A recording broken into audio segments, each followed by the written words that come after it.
কচুর লতি রান্না তখনই মজা হবে যদি আইডিয়া করে মজা করে রান্না করা যায়। লতিগুলো আমি আগে অনেক সুন্দর করে ধুয়ে রেখে দিয়েছি। এইবার গরম কড়াইয়ে আমি তেল ঢেলে দিলাম। এই কচুর লতি আমি রান্না করব রুই মাছ দিয়ে। মাছ দিয়ে কচুর লতি রান্না আমার বাচ্চার বাবা খুবই পছন্দ করে, আর বাচ্চারা তো পছন্দ করেই। রাখা মাছগুলো এখন আমি ভালো করে গরম তেলে ভেজে নেব কচুর লতির সাথে রান্না করার পূর্বে। এগুলো আজকে ভাবছি কড়া করে ভেজে নেব, তাই তেলটাও বেশ গরম করে নিয়েছি। লতি আমারও খুব পছন্দের, তাই ভালো লাগে কষ্ট করে হলেও অনেকক্ষণ ধরে পরিষ্কার করি কচুর লতি। পরিশ্রম করে সুন্দর করে ধুয়ে তারপর রেডি করে রেখে দিয়েছি রান্নার উপযোগী করে। রান্না করতে যতটা না সময় লাগে তার থেকে কচুরলতি তৈরি করতে অনেকটাই সময় লেগে যায়। তুলনায় খেতে কিন্তু মোটেও সময় লাগে না, সময়েই খাওয়া হয়ে যায়। আজকের কচুরলতি রান্না করার জন্য আমি মাছগুলো নিয়েছিলাম 5 পিস মাছ। রুই মাছের পিসগুলো এতটাই নরমাল তুলতুলি ছিল, খুব বেশি একটা বড় মাছ ছিল না, মাঝারি সাইজের। মাছগুলো ভাজা ভাজা করার জন্য আমি উল্টে পাল্টে দিচ্ছি চামিচ দিয়ে। কড়াইয়ে খুব বেশি সময় লাগে না, তাড়াতাড়ি মাছটা ভাজা হয়ে যায়।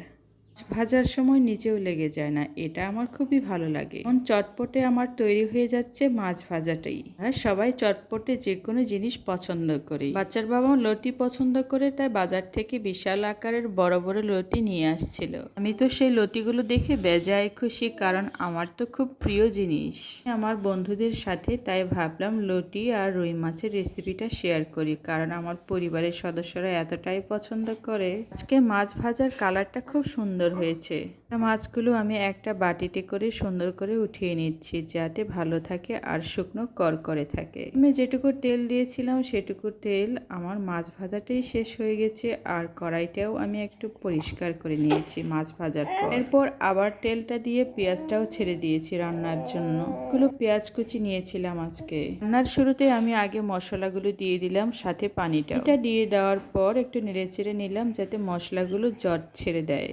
এটা যে যার পছন্দ মতো দিয়ে দিতে পারে। পরবর্তীতে আমি আমার চামিচটা দিয়ে কিছু হলুদ আর মরিচ গুঁড়োটাও দিচ্ছি।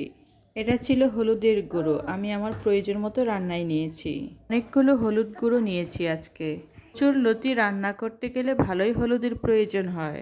এই হলুদ করতে ভালোই হলুদ লাগে। আমি আমার প্রয়োজন মতো শুকনো মরিচের গুঁড়োটাও নিয়ে নিয়েছি। রান্না করতে গেলে বোঝা যায় যে ঝাল আর হলুদের কতটা প্রয়োজন। এখন আমি আমার মশলাগুলো তো দিয়ে দিলাম, আর মশলা কি কি ব্যবহার করেছি সেটাও এখন বলি। দিয়েছিলাম জিরা বাটা, আদা বাটা, রসুন বাটা, পেঁয়াজ কুচি, হলুদ গুঁড়ো আর মরিচের গুঁড়ো, আর সামান্য পরিমাণে লবণ। এই হচ্ছে আজকের রান্নার মশলা। রান্নার সুবিধার্থে আমি আমার সমস্ত ইনগ্রিডিয়েন্টস আগে থেকে রেডি করে রেখেছি, সাইডে দিয়েও দিয়েছি। রাখতে হবে রান্না করার পূর্বে অবশ্যই প্রয়োজনীয় জিনিস হাতের নাগালে রাখতে। দিয়ে খুব সহজে যে কোনো জিনিস রান্না করা যায়। বিশেষ করে এই সবজিটা জিরা বাটা, আদা বাটা, রসুন বাটা দিয়ে খুবই সুন্দর হয়। যেটা এড করেছিলাম সেটা হচ্ছে সামান্য পরিমাণে ধনিয়া গুঁড়ো। লতিগুলো আমি কড়াইয়ের মধ্যে ছেড়ে দিলাম, কারণ আমি দেখেছি আমার রান্নার যে পেঁয়াজ রসুন সবকিছু মশলা ঘন হয়ে গিয়েছিল। এটা চামচ দিয়ে ভালো করে উল্টে পাল্টেও নিচ্ছি, যাতে নিচে কোনোভাবে লেগে না যায় আর মশলাটা সম্পূর্ণ লতির গায়ে লেগে থাকে। এমনভাবে মশলাগুলোর সাথে নেড়েচেড়ে দিতে হবে যাতে একটা লতিও বাইরে না পড়ে যায় আর কড়াইয়ের মধ্যেই থেকে যায়, আর মশলাগুলো যাতে লতির গায়ে গায়ে লেগে থাকে।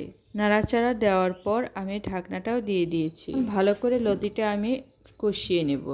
এগুলো হচ্ছে বড় বড় সাইজের লতি, অল্পতেই ভালো সিদ্ধ হয়ে যায়। হালকা হালকা কষিয়ে আবার আমি কয়েকবার নেড়েচেড়েও দিয়েছিলাম, আর সেটা হচ্ছে অফ ক্যামেরায় বারবার নেড়েচেড়ে দেওয়াতে নিচে কোনো মতেই লেগে যায়নি। এভাবে আমি আমার রান্নার পর্বটা ভালোভাবে উপভোগ করছিলাম, আর খুবই ভালো লাগছিল।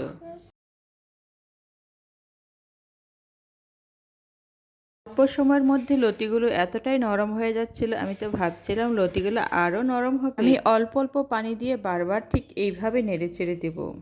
রান্না করার সময় ঠিক এইভাবে কষিয়ে কষিয়ে রান্না করতে আমার খুবই ভালো লাগে। এই সময় খেয়াল রাখতে হবে আমার চুলার আঁচটা যাতে মিডিয়াম হিটে থাকে।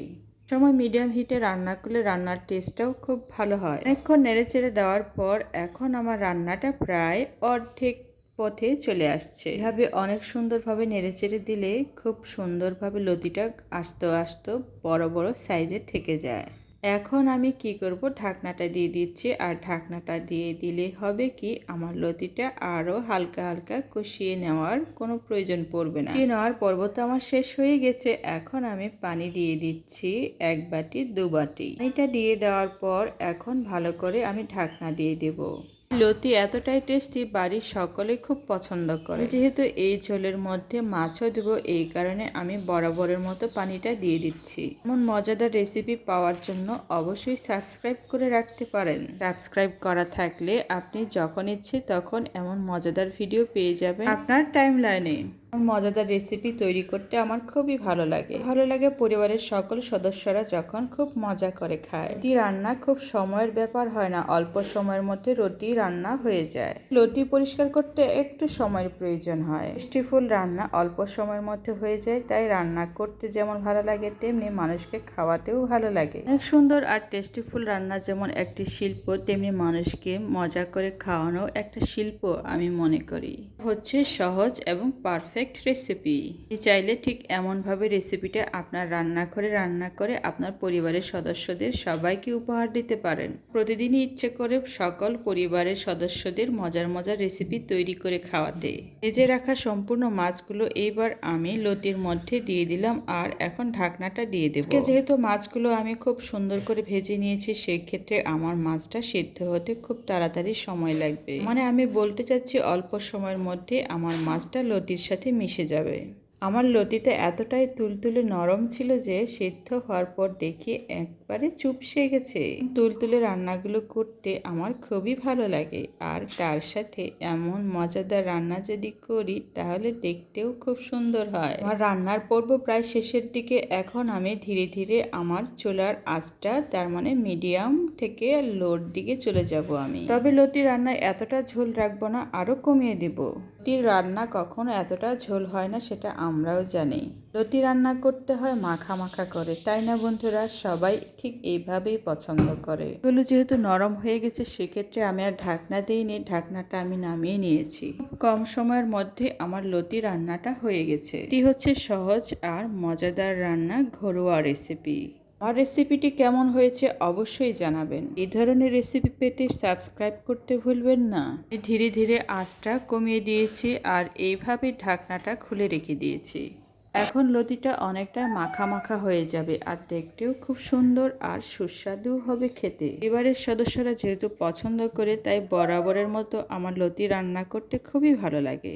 কোনো চটকদার মশলার ব্যবহারের প্রয়োজন হয় না, আর চিনি তো প্রয়োজন পড়েই না। তবে প্রয়োজন মতো সব কিছু সুন্দরভাবে সঠিকভাবে রান্না করলে লোভনীয়ভাবে টেস্টিফুল হয়। রান্নার টিপসটি হলো, রান্না করতে কোনো চটকদার মশলা তো প্রয়োজন হয় না, সামান্য জিরা বাটা, আদা বাটা, রসুন বাটা, পেঁয়াজ বাটা এগুলো দিয়ে হয়ে যায়।